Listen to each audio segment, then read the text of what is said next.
All right, hi everyone. I am Emma Klein, registered dietitian with Cuyuna Regional Medical Center, and I'm here today presenting a Living Well health improvement class for you all. Today we will be talking about the 5 steps to healthy eating, some ways to improve overall health through healthy eating lifestyle modifications.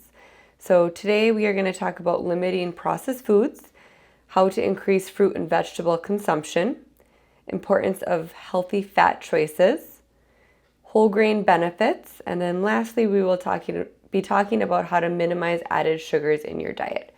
So obesity is on the rise, and since 1980 the percentage of overweight and obese Americans continues to increase. Some causes that research has found include change in the diet, lack of exercise, increased processed foods and fast food consumption, too much screen time, and often both heads of the household are now working and there's less time to cook homemade meals. So the first thing we're going to talk about is trying to limit those extremely processed foods. So the act of processing foods actually strips foods of their important nutrients and antioxidants. So an example would be a whole fruit in its whole food, the food as it is, has fiber and antioxidants that often are lost during the processing that occurs when you're making juice or canned fruits. Sugar is also added during this process often. Oftentimes, many man-made chemicals that our body does not know how to process are also added. So these man-made chemicals and added sugars can impact the hormones that help to create fullness cues, cravings, and fat storage. So really, it kind of puts your body in this state of not knowing what to do and how to process these foods. This is especially the case for women and as we age especially. Another thing we like to talk about is using the 5-ingredient rule when purchasing packaged foods. So when you're looking at the label, try to see that there's 5 or less ingredients. Now this isn't always possible, and that doesn't mean it's a bad food, but it's a good rule of thumb for starting when you're looking at the label. Another thing you might often hear is if you can't pronounce it, don't eat it. This can sometimes be a good rule of thumb, but it can also be misleading. So if you look at the bottom picture here, this label here kind of shows you a highly processed food. Ingredients are added to it. You see the food dyes, you see preservatives, added sugar. Those are the type of foods we want to avoid. Now, if you look at the top picture there, this label also has a lot of ingredients that might be hard to pronounce. So if we were to follow that you can't read it, don't eat it rule of thumb, we would want to skip this food. But actually, this food here is a banana. So this is kind of showing you that it can also be misleading. Now, banana doesn't have an ingredient label. Obviously, it would just be listed as banana. But when we actually look at a food, everything we eat in its natural state is a chemical. So when described scientifically, it can sound unnatural and potentially unhealthy. So when you're using this rule of thumb, try and use it with some common sense and just to rethink what food you're purchasing. Another way to limit the amount of processed foods you get in your diet is to, again, read the label. But the label often can be misleading and say healthy. Some examples I can think of is it might say keto-friendly, organic, non-GMO, gluten-free, etc. The list kind of goes on. So even if the label has health claims, and some of those health claims might be true, we have to be smart consumers, read the ingredients, and look at the nutrition facts label. Just because they put a health stamp on it, sometimes it doesn't have any science backing, doesn't mean they can't add in other ingredients that again make it a more processed food. So the problem is the man-made chemicals such as added preservatives, sweeteners, color enhancers, flavor enhancers, etc. that we want to try and avoid. So the takeaway from this is to try and do smart label reading. At first, you might want to add in some extra time to your grocery shopping trip to be able to look at the labels. And then from there, you'll become familiar with what products are good products to choose. The second thing we're going to talk about today is trying to increase the amount of fruit and vegetables that you consume daily. So the recommendation is 3 cups of vegetables and 2 cups of fruit daily, at least. I would say this is my number one piece of advice as an RD to a majority of my patients, especially those patients that are trying to lose weight. This is a great place to start. So often by adding in fruits and vegetables, We're going to cut out some of those other less nutritionally beneficial foods, the processed foods. If you're filling up, you're helping with your fullness by adding in fruits and vegetables. So fresh or frozen is the best. There isn't always an issue with canned or frozen, but canned can tend to have added sodium and sugars. So again, read the labels. Same with frozen products. Often they'll add in some sauces to make it taste better to some people. So trying to get the fresh or the frozen or canned that don't have the added ingredients. Often as well, people will say, well, fruit and vegetables are high in carbohydrates. Fruit has the added sugar, or vegetables are very starchy. Well, fruit and vegetables are actually by far the best choice for your source of carbohydrates due to the micronutrients and fiber that they contain. They are foods, though, that we want to try and stick to the 3 to 2 cups or a little bit more. Eating too much of a good thing can also be a bad thing. So then often another question we get is, do I need to buy organic? Well, this question is very much being researched and is ever changing. So while our organic foods have fewer synthetic pesticides and fertilizers and are free of hormones and additives, they don't appear to necessarily have a nutritional advantage at this point. So this is according to an article that was published in the Harvard Health Publishing. So organic foods do have fewer pesticides than conventionally grown produce. This we know for a fact. But both types of produce are within this level of safe consumption. So again, this is an ever-growing field of research. If you're wanting to go organic, a great place to start would be with your produce. So this list here, this is the Dirty Dozen list, which was published by the Environmental Working Group, and they do this every year. And as you can see, there's 12 different items: strawberries, spinach, nectarines. You can kind of read the rest there. But if you were wanting to try and go organic, this might be a good place to start. So these would be some foods to try and swap out conventional grown for organic. Now, if going organic is just not feasible for you, you don't have access to it, or the cost is too high, don't feel like these are foods you need to avoid. Research at this point shows that these foods are still safe to consume.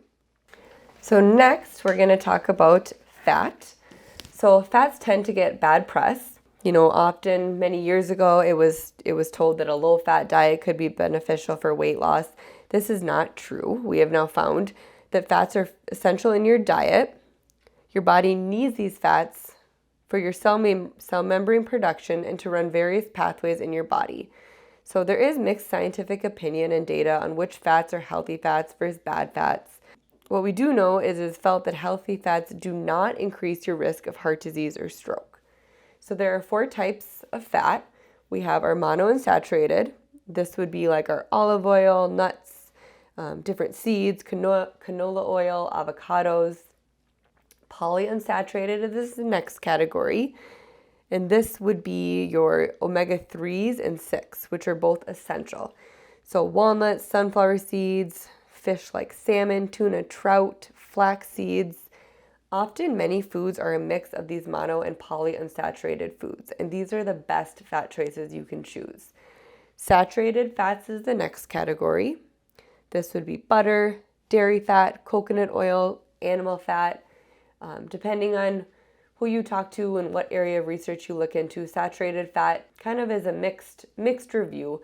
What we do know is that we want to try and limit the saturated fat, but that there is some nutritional benefits from these foods as well. Trans fat, or partially hydrogenated oils, is the last category.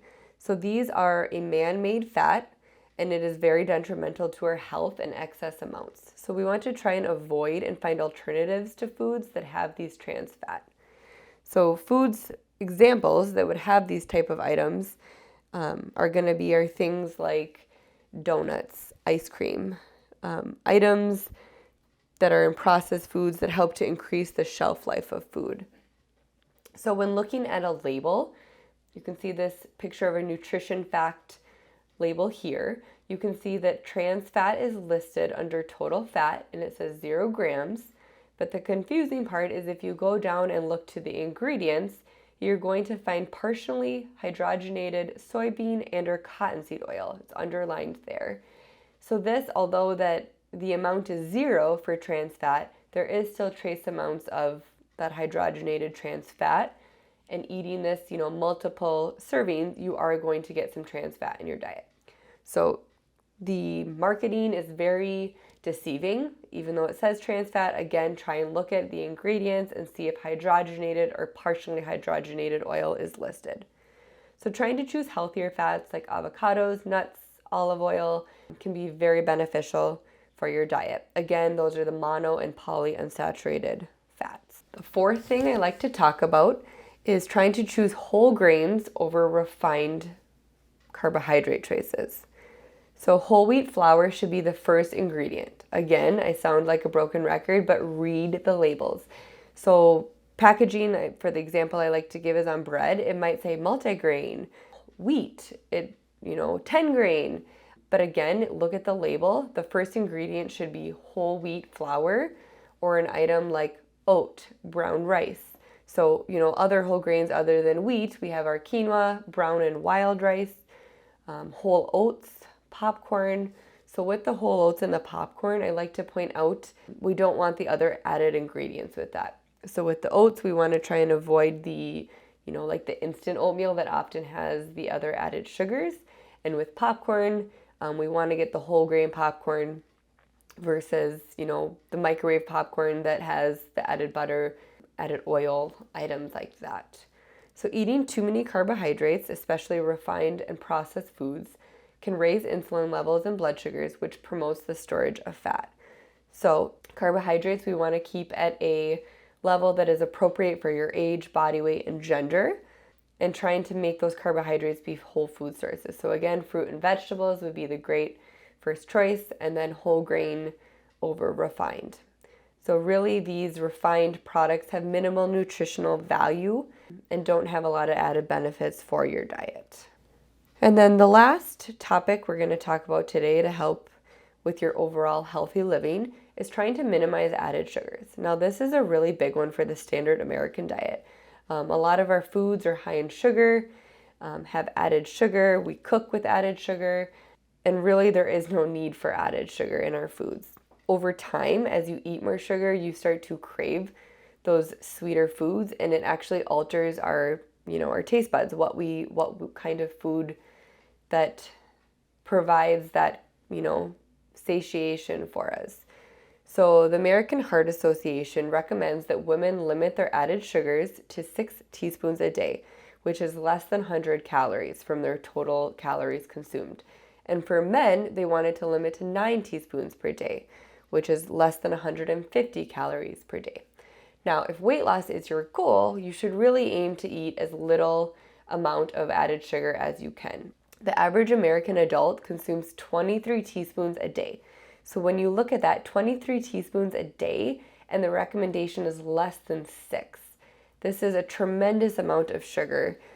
And when you add that up, that's per day, add that up per week, per month, per year, you're looking at, some added pounds as well as other detrimental health effects of sugar in your diet.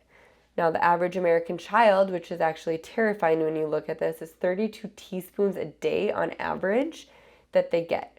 Now, children under the age of 1 and even 2, some research are saying, really don't need any added sugar. That being said, is a little bit of added sugar, in moderation going to harm them? Probably not. But when we're looking at the fact that the average child consumes 32 teaspoons, we really need to do our best to try and limit the amount of added sugar in their diets. Again, label reading, if you look below this list, this is just a handful of ways that added sugar can be listed. Cane juice, dehydrated cane juice solids. We look at beet sugar, corn syrup solids, date sugar, malt syrup, even honey and syrup in its whole form are considered added sugar. Now, these aren't processed added sugars, so they might be a little bit better choice, but you need to still watch them because in excess they can add too much of that added sugar. So this here is a nice visualization. We often feel that, we did a great workout. Now we can have the donut. Again, these foods in moderation, there's no issue with these foods, but to try and get out of the mindset of replacing your exercise with food. So we want to exercise for other health benefits. It's good for our cardio exercise can be good for your health. It can be good for your mental health. Your heart health. It can be good for your mental health. Exercise is a wonderful tool as a lifestyle modification to help with overall wellness. But we want to try and not think of it as a way to eat more of these processed foods. So some examples here are chips and queso, which is about 740 calories on average. That would equal 130 minutes of swimming if you wanted to replace, those calories that you're consuming. Another example would be like a slice of cheesecake, which can be anywhere, around 710 calories. That would equal 148 minutes of brisk walking. Now, most of us, when we're doing physical activity, it's going to be right around 30 minutes to 60 minutes. We're not going to see that 130 minutes, 72 minutes of jump roping. So it takes quite a bit to burn off these other added calories. So as well as drinks, if you look on the other side, a frozen margarita, 520 calories, that would be 106 minutes on the elliptical. So needless to say, these foods are not bad foods. They're just foods you want to try and eat in moderation, occasionally, and not think of your exercise as a way to be able to eat more of these foods. So today we talked about 5 different ways to improve your overall health through healthy eating lifestyle. Again, trying to limit the processed foods, trying to increase your fruit and vegetable consumption daily, the importance of healthy fats, your poly and monounsaturated fats, trying to choose whole grains over refined products, and then minimizing the added sugars in your diet. So the biggest takeaway from today, trying to incorporate these 5 things. The first step is probably trying to look at your labels, find out what's in your foods, and then make these adjustments as needed. So if you have any questions, feel free to reach out to me. My email is emma.klein@cuyunamed.org. Thanks.